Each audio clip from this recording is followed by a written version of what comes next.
Hey everybody, Caleb with I Am Unshackled. This, unfortunately, as you recognize, is a cell phone. It's part of our body. Sad thing is these days we can't be without these devices. They're useful for tools, but when it comes to life, they're just a part of our body. This is a bookshelf.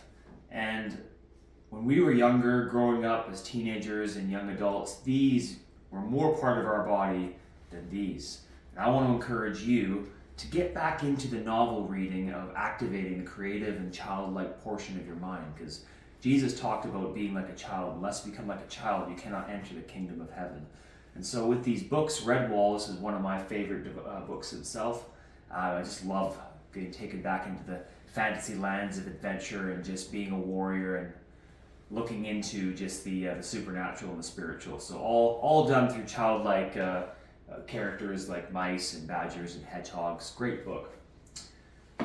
This is the Word of God. This is the Scriptures. And did you know that there is a book in this book that's the most famous, probably epistle and book in the entire Bible, probably in all of history?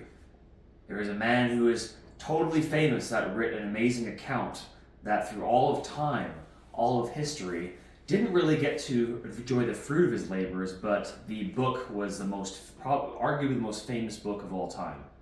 If you're still lost, you don't know what I'm talking about, it is the book of Revelations.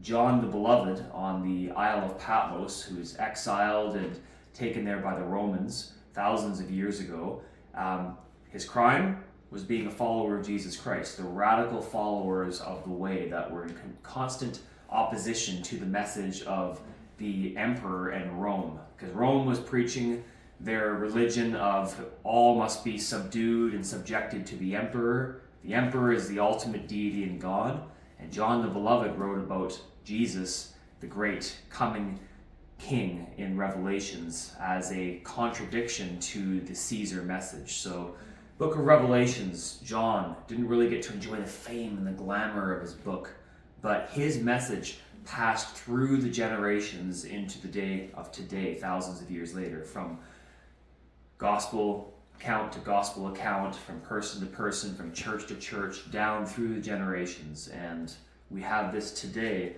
the book of Revelations, that talks about the coming king and the hidden manna for those who overcome. That's what he writes about in Revelation. So I encourage you to reach for the Word of God, to reach for the Scriptures, to reach for the books, the blueprints, and think about how your life is a written epistle. You are a written book, and your testimony with Jesus lasting longer than your life. So make sure that you're reaching into the future with your life as a written epistle, just like John.